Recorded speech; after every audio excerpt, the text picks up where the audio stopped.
We are back for the Sports Sermon next episode of the Los Angeles Clippers.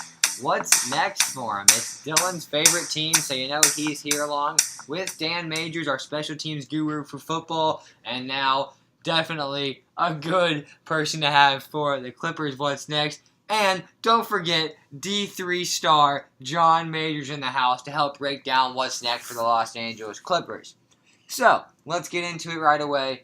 Looking into last year, they started off pretty high with a 14-2 record. Lots of fans were optimistic about how the season would go. The rest of the season would go up and down, CP3 and Blake having injuries, but none that would be long-term. Going into the playoffs, they ended on a 10-2 record, feeling good about how their team would do. Only to be upset by the Jazz in the first round, the only upset in the first round. Game 1, Joe Johnson, ISO Joe, really broke the hearts of many Clippers fans, and I'm sure Dylan can attest to. Gobert goes down, Clippers still weren't able to beat him, but then you go a few games later, and the Clippers were up 2-1, starting to get optimistic again. Then Blake goes down, same old narrative of these past few years that the Clippers getting just not there, not able to get over that hump, and the Jazz win 104-91 in Game 7, knocking the Clippers out again, breaking the hearts of Clippers fans, as they are once again not able to advance to the conference finals.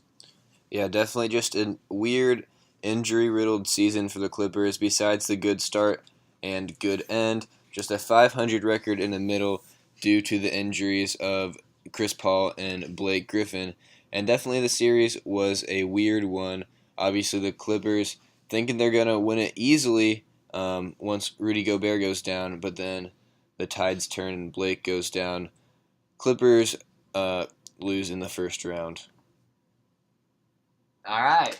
So, after those recaps of last year, usually we go into the draft, but the Clippers do not have any draft picks. They traded away their pick to the Raptors. I'm not sure what trade it was packaged in. Oh, man, too many. I don't even remember either. Yeah, it was some trade. So now the Raptors have their 23rd pick, and so the Clippers will not be rebuilding through the draft. But let's go into some free agents. The way I looked at it was your main priority is getting Chris Paul, Blake, and JJ Redick back. If you get them back, you get more. You get certain players, and if you don't get them back, you get certain players. So they should definitely re-sign my boy Chris Paul. Blake Griffin is not the main priority here.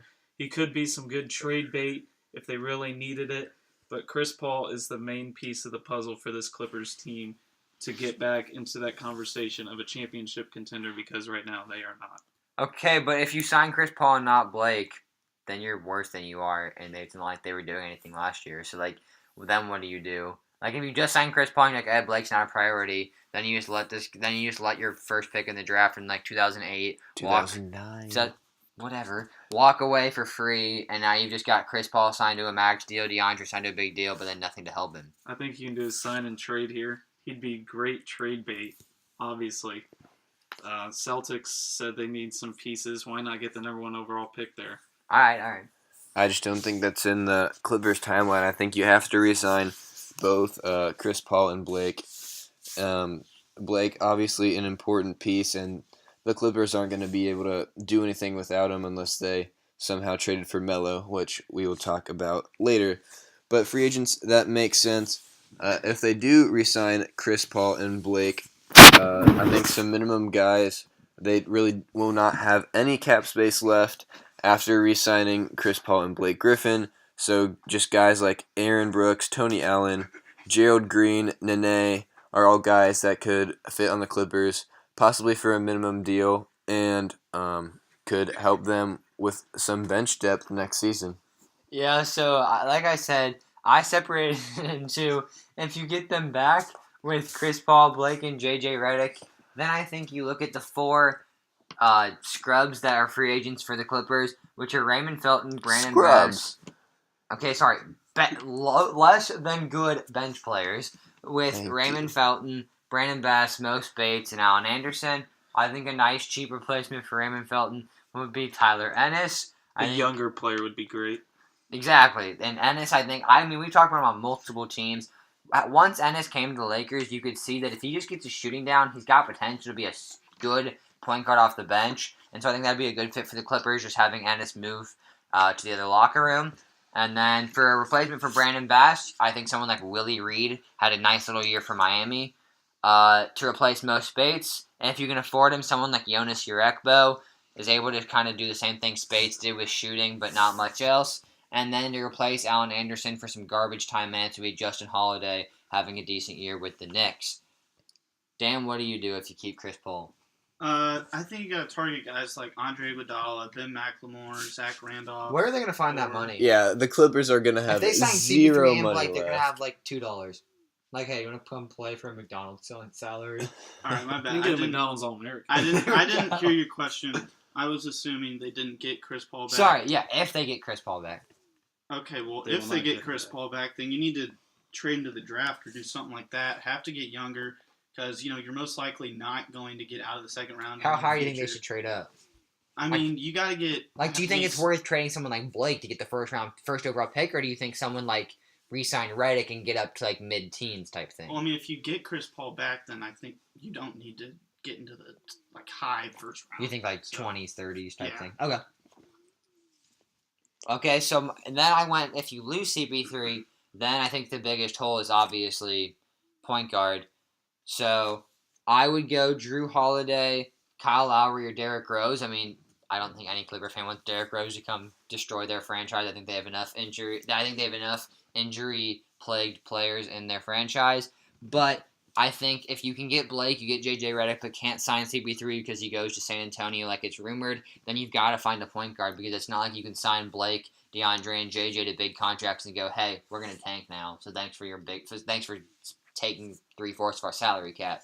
So I think if you do that, you got to try to get one more max guy. I think Lowry would be a great fit if he wants to come to LA. Not sure it'd put him past that second round barrier, but I think it's enough to keep him where. I think if CP3 loses, getting someone like Lowry would not make him that much worse, just making him just as good as they were before. Yeah, like I said before, I think you need to target guys like Andre Iguodala, Ben McLemore, Zach Randolph, or maybe even Serge Ibaka. Zebo's not getting much younger, as you said earlier, though. Like you said, they need to get younger. Zebo's not an Yeah, option yeah. younger-wise. Yeah, but if they get Chris Paul back, then you need to get guys to... That's a discussion I want to kind of have. Stag is, so you get CP3 and Blake back. What's your plan to get out of the second round? Like you don't, like it's not like you're going to be able to sign those two and an Andre Iguodala or a Paul Millsap to really get you over the hump. Like what is the plan with the exact same team that you've had for the last 4 years to now? Hey, this is our year. Like I get the injuries happen, but doing the same thing over and over again is literally the definition of insanity. Like what's your plan? I think what you got to do, a few different things. Possibly trade for Melo and Doc Rivers. Either get him a GM this offseason or fire him altogether. Is he the GM right now? Yeah, he's the Okay. GM and the coach for the Clippers, and he really has not been doing a good job at GM. And honestly, I don't think his coaching has been too solid either. He played Paul Pierce for 22 minutes in Game 7, a game that the Clippers had to win, and Paul Pierce is The truth. washed up, a 38-year-old guy who cannot play defense by any stretch of anyone's imagination anymore. Couldn't do And- that in his prime either. Facts. Yeah, but I mean, a 25-year-old Paul Pierce is going to be a lot better on the defensive side So you and on think the offensive side. so? But Say Melo doesn't happen. Getting rid of Doc puts you to the third round conference finals against the Warriors. I don't think it's guaranteed. But also, I mean, Who's your coach then? Like, it's not like Curry's going to magically fall out of the sky or Popovich or anything like that. Like, Rivers, I think anybody talks to is the top 5 coach in the league. Like, you're not going to get another top 5 coach. I think you just have to hope that Doc Rivers is your Mark Jackson. You can find another Steve Kerr. Like the Warriors did not really changing their roster too much, but getting Steve Kerr helped propel them over the hump. So either that or at least get a GM for Doc this offseason. Doc cannot do both for the future. Something's got to change with his role. If you're Doc Rivers, a historically great coach, NBA champion. by the way. NBA champion, do you think you're able to step down as a GM but still be in that franchise? Unless you say I want a GM, I don't think you can be like, hey, you're going to step down, but please be our coach. Like, I feel like If it's a young coach like Luke Walton that somehow got his GM, and you go, hey, we want a GM there, okay. Rivers is an older coach, NBA champion with the Celtics. I feel like it's going to be hard to, like, hey, bring your ego down. Still be our coach, but we want you to take a lesser role. Unless it's his decision. I think the only way that happens is if the Clippers get Jerry West. Doc was in some of the meetings that the Clippers have already had with Jerry West, with Steve Ballmer too. I think if Jerry West comes, I think Doc steps down. But other than that, no way he goes down from his GM role. And if he doesn't want to, I think you got to get rid of him. He cannot be doing both for the Clippers. His role, like I said, has got to change somehow. So tell me your realistic solution to getting to the third round against the Warriors. I mean, like, what's going to happen? Like, Melo getting traded and Doc losing, you think that's enough? Like, what is your solution if you are Doc Rivers, the GM, or Ballmer, the owner? Like, what do you do? One, you got to pray a little more. Hope for less injuries in the playoffs. We are the sports certainly we do. We are about religious beliefs. Don't ever question that for sure. Well, you do. Well, what I was getting with the praying more is injuries. The injuries have hurt the Clippers in the playoffs multiple times in the last few years, and so they got to stay healthier in the playoffs. Trading for Melo and changing Doc's role, I think, are the three biggest things that the Clippers have got to try to accomplish this offseason. So pray, drink your milk so you're stronger, and get Melo. That's what I'm Yeah. hearing. I like it. And Doc. Three really easy tasks, it sounds like. All right, so talking about Melo, let's go into a trade, as I'm assuming that's going to be the focal point of our trade. John, what's your trade for the Clippers? I'd trade Wesley Johnson for an early second round, maybe multiple picks. You got to get younger. You have to get younger. I love it. There's Blockbuster no other trade. answer for them. They're just getting older. You have to get younger guys to develop and become better. I like it. Danny? All right, I got more of a blockbuster trade here. More than Wesley Johnson? Yeah, well, he's a part of it. There we go. So I got Blake Griffin and Wesley Johnson for Carmelo Anthony and a second rounder. So Blake Griffin, I think, is the most overrated player in the league, maybe, and they'd be getting a much better player in Melo, and they get what John said. They get another second rounder to get themselves into the draft and get younger. All right, mine's going to be a little more blockbuster even than Dan's, which helps the Clippers a little bit more. I say Melo and Courtney Lee for J.J. Redick, Jamal Crawford, Austin Rivers, and Wesley Johnson.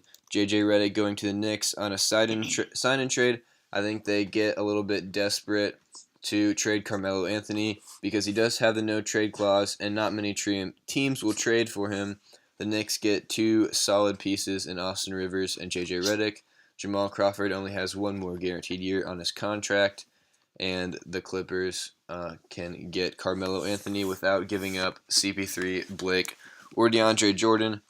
And also, like John said, even though it wasn't a blockbuster trade, if Jamal or Wes doesn't go in that Melo deal, I think you got to trade either of them for a second rounder. The Clippers need some cap space, and those two guys are clogging it up right now. So the Clippers can get younger with a second-round pick and get rid of some salary cap. So I went the same way with free agents as with the trade. I have one for if you keep CP3 and one for if you lose CP3. If you keep CP3, I have the blockbuster name Wesley Johnson in it. I've got Carmelo Anthony and a 2019 second rounder for JJ after you re-sign him, Austin Rivers, and maybe Doc Rivers if you want to get rid of him. Yes. And Wesley like Johnson. I mean, we've seen coaches get traded in the past. Maybe this is another All the time. thumb package right there. Right? What more could you want? But if you lose CP3, I think it's a bit of a... I don't know if the Celtics would do it, but I think the Clippers have got to do it. If you lose CP3, clean house, Blake Griffin for Jaylen Brown and a 2018 and the Nets 2018 first round. The Clippers don't need any more busts. Jaylen Brown is a bust.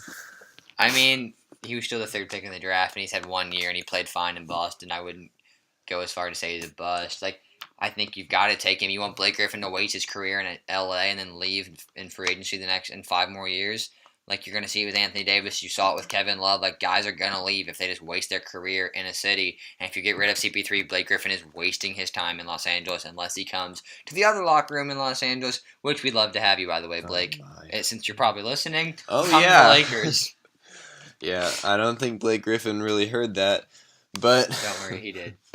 I mean, you don't think that the Clippers should try some free agency first?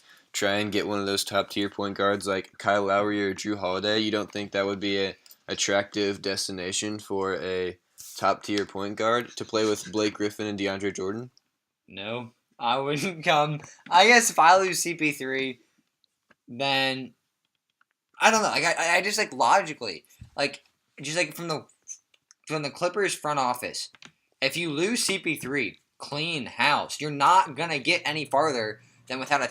Chris Paul is a top 7, top 10 point guard in the NBA ever. Whoa! Oh, okay. I thought you were saying right now it's like top 7. No, he's top 5 now. Okay. But like top 7, top 10 all time. Yeah, what you gotta say, Jason? No, so he's top 7, top 10 all time.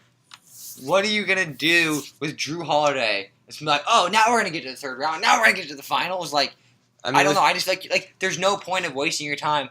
Oh, we're gonna make the playoffs this year. Yes. Or, yes, we got to the first round and lost. Yes. Like, you're not going to get any better than without CP3. Like, you need CP3, like John said, to have a chance to get over that hump. And if you lose CP3, start over. Maybe get a star in the draft at the first pick next year. Maybe Jaylen Brown proves you wrong and other Clippers fans wrong, is the next LeBron James. I don't know. Like, you got to believe in something besides Blake Griffin's going to lead our team to the third round even though he couldn't do it without Chris Paul. Like, I just don't know if, as a fan, I'd be able to get behind Blake doing it by himself when he couldn't do it with a top 10 point guard all the time. And that's why CP3 will be going to San Antonio here No in free way. agency. Breaking news, we have... No, I don't think he'll go to San Antonio. I don't think it's a good fit there. They're completely different styles, the way they play. But we'll see. Free agency starts in early July, right after the draft, which I'll be at, by the way. So I will be... I might be periscoping the draft live. I've heard some people telling me to do that, like putting like different reactions and stuff of people at the draft. So make sure you stay tuned for that if that happens. But let's transition into headlines for the Clippers next season. John, what's yours? The journey to the promised land. Yeah. The Western Conference Finals. Hey, Will they ever get there? No. The answer is no. All right. Not in the near future. No. Not in the next 10 years.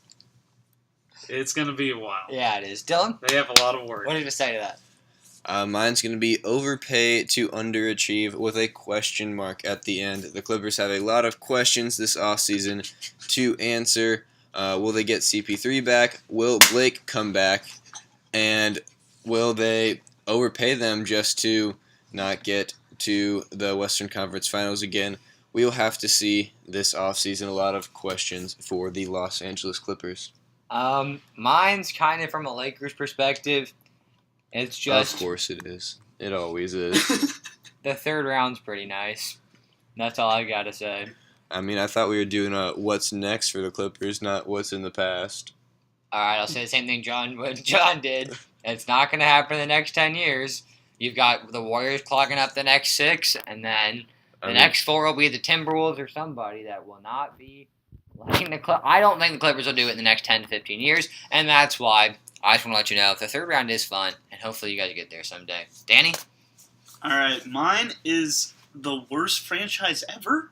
I mean, Question mark? question mark. Okay, no, it's a statement. They have been in the league since 1970 and haven't made a conference finals. That's just sad.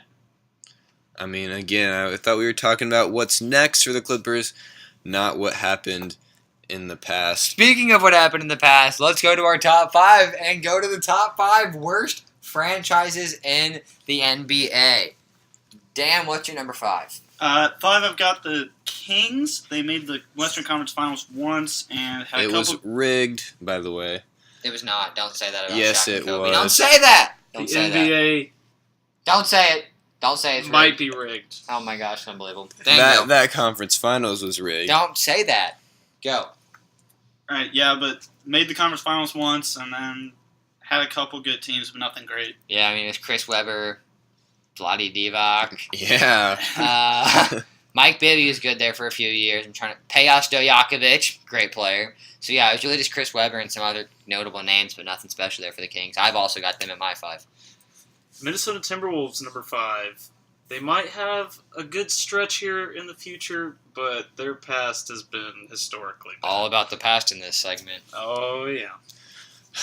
All right, my number 5, I'm going to go with the Memphis Grizzlies. Obviously, it started off slow in Vancouver, and it picked it up a little bit in recent years with their old guy, tough defense ball that they've been playing, making it to the playoffs, but not really doing much.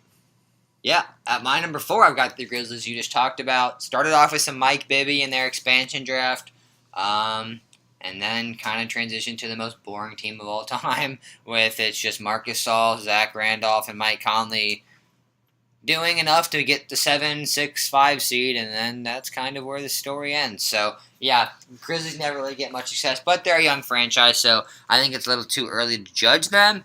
But right now, they're the 4th worst franchise in NBA history. Yeah, I've got the Raptors at number 4. They started off pretty bad, and then they've actually come up in the past few years. Made the conference finals once a couple years ago, but nothing great.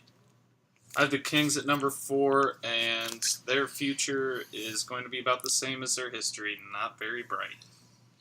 Yeah, Kings at number 4 for me also. Their past, obviously, that one Western Conference Finals that was rigged, and their Stop. future. It's not rigged. Yes, it was. Just because the Lakers have dominance, you cannot tell me it's always rigged. And the We foul get the calls. Either we get the pick, it's rigged. We win a series, it's rigged. How about the Lakers are just the most dominant franchise in NBA history? I mean, I'm just saying that one conference finals was rigged. I'm not saying the Lakers are bad. I'm You've not also saying told they me you were think the bad. draft is rigged because Magic Johnson was happy that he got the pick. That's not my only reason for saying the draft is rigged. I'm just saying that's evidence against it. The draft lottery is definitely Yes. Oh Thank my you. gosh! And just because the Lakers get ping pong balls to bounce their way does not mean the lottery's rigged. Everyone's reason is the Lakers got their pick a few years in a row. It's awesome. That's not mean it's I'm rigged. not It means saying it's it's luck. That's the whole point of lottery is luck. I'm not saying And just some because of help this of year. other people. I'm out. All right, let's move into number 3. Jason, who do you have? I've got the New Orleans Pelicans now and the New Orleans Hornets. Before they had that one point guard named Chris Paul for a while. Then just like that's another example of what I was saying earlier about how wasting your franchise in the city. He had to get out of there. Talk about something that's rigged. That 2011 trade where Chris Paul should be a Los Angeles Laker right now, and we would have other chips to go with our 16. So, don't talk to me about rigged or broken about the NBA. The Lakers had a trade accepted by both franchises to have Chris Paul be a Laker, but David Stern stepped in and had to make his little decision. And so that's why the Hornets are Pelicans number 3, because they actually have had no success and let their best player in franchise history leave. If all What? that happened, you'd never have the chance for Lonzo Ball here in the next month. Oh, yeah. That's true, but I'd take Chris Paul over Lonzo Ball any day. I mean, I applaud David Stern in that trade for I doing the right thing Oh and not my- letting the Hornets get screwed. Oh They my- got screwed in that trade. Look up the David worst Stern trades of knew all it. time. They're all get screwed. That's what makes them bad trades. Like in fantasy football, you don't have someone's like, oh, that's a bad trade. We're not going to let you do that. Or like in NFL, hey, that's a bad trade. We're not going to let you do that. Just this Well, one at the time, time- David Stern tried to step in because the Hornets went bankrupt. Whatever, manage your money, and we could have Chris Paul and the Lakers. I'm not mad about it, guys. Yeah, I can tell. Dan, who do you have at number 3? I also have the Pelicans at number 3. I've never made a conference finals, but also haven't been around as long. So And let their best player walk. Go. I have the Raptors at number 3. They've had so many great players throughout their history, but they haven't been able to do much in the playoffs. 2001, they got to the conference semifinals, but that's the farthest they've ever made. I'm going to go with the Los Angeles Clippers at number 3. Obviously, their past has been really rough, making a lot of bad decisions, dumb trades in the past, and bad draft picks. But their future, or their present, has been pretty solid, making the playoffs every year. since 2011 and 2012. And so the Clippers, number 3. Jason, who do you have at 2? Oh, don't worry. You'll hear my Clippers rant later. At number 2, I've got the Minnesota Timberwolves. We already talked about it. Really, only major player there was Kevin Garnett. And if you want to throw Latrell Sprewell in there, you can.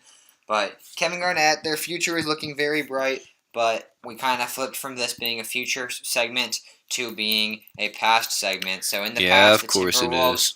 how do you want to do the top 5 worst franchises? You can't project that in the next 10 years. So the Timberwolves come in at number 2 as you'll see my Clippers rant at my number 1 spot. I've got the Bobcats / Hornets at number 2. They've had almost no playoff success. So I also have the Bobcats, and when they made the playoffs, they were swept. It's awesome. Yeah, the Bobcats / Hornets again at number 2 for me. Not much playoff success in one of the worst seasons in NBA history during that lockout year for the Bobcats, 9-53. All right, time for the number 1 spot. I'll let you guys go first. all right, I think 3 of us have the Los Angeles Clippers. I'll get into details why. Just I'll put every detail you're gonna need. So you're All going right. Clippers, Yeah, I'm going Clippers. John? Short and sweet, Clippers. Timberwolves at number 1 for me. Not much playoff So the success. Clippers on his list. Yeah, number Yeah, 2. number 3. Okay. KG obviously having a few good years with the Timberwolves, but not much else besides that. And have a rebuild going now, but we'll have to see how that goes in the future for them. All right. So Dylan, I just want to preface by saying, I love you, buddy, but the Los Angeles Clippers are the worst franchise in the NBA. Since 1971, they've won their division twice and have yet to win a playoff game until 2005. So when you go that long without winning a playoff game, there's reason to put you in the top 5 anyway. Then you look at the thing we've talked about all episode, how they've never been to the Western Conference Finals, much less the Finals. Then you go to, they've won just 4 playoff series in total. 4. And that's it. Alright? Then you go to that they've made the playoffs only 12 times. Alright. I mean, there's nothing else to say. There's no words needed besides they made the playoffs 12 times. Then you also go into how their owner made the biggest embarrassment of a franchise in the last 50 years by making racist comments and just embarrassed that. I mean, it was embarrassing. I can imagine for you to say you're a Clippers fan during that time and having like all this hatred around that franchise. I mean, for a rightful reason. And just to finish it off, that the Clippers franchise winning percentage is .394. Less than 400 all time. Made the playoffs 12 times. Yeah, it's a bad franchise, buddy. I'm sorry. Hopefully, as you're very confident, the future's looking bright. I think us 3 are not that confident. Yeah, but I do hope that it gets better for the Clippers in a different Do you, city. though? In a different Do city. you, though? I would have Do no. you, though? I have no hate for the Clippers if they Oh, get out yeah. of Laker City. It's not for the Clippers. It's the Laker City, and it never will be a Clipper City. Go up to San Diego. Go up to Oakland when the Warriors leave. Go somewhere else because you're never going to win over the city. When are the Warriors leaving? They're going to San Francisco next year. I mean, Year after. Something yeah. like that. Yeah. Huh. They're not going to like Alaska. They're going to San Francisco. Like, not the Alaska Warriors. It's It's still, alright. it's Kevin still going Durant's to used to moving by now, so that's good. I wouldn't thought that Kevin Durant. Just kidding. We'll get into that on our next What's Next episode. Assuming the finals are done, we might have to bring John back just for that Kevin Durant slam. I think it's pretty much 2v2 in this panel right now of supporting Kevin Durant. I think Oh, Dan's yeah. on the pro Kevin Durant side with me. He's a great guy. And he is. Oh, He's my. one of the best guys in the NBA. One of the best guys. He's in great the at NBA. ruining the NBA. You One of the best personalities You can in the hear NBA. the tension forming already. You don't want to miss that. I'm telling you, this Pacific Division is loaded with debates and loaded with arguments. You're not gonna want to miss it. Plus, we've got the NFL season previews coming up, including the Ravens and the Browns. The Browns, one of the saddest franchises, speaking of bad franchises, and the Ravens trying to get back to winning. It's all coming up on the Sports Sermon. Yes, that's sports with a Z. Yeah, if you enjoyed this video, please leave a like. And if you want to see the rest of our NBA What's Next, not NBA What's in the Past podcast, make sure you hit that subscribe button and follow us on Twitter to see every time we post an article or a new video. One more time, John, thank you for joining us yesterday and today. It was a pleasure having you, and it was great destroying the Clippers with you today. Glad to be here. All right. Thank you guys for listening, and we will see you tomorrow.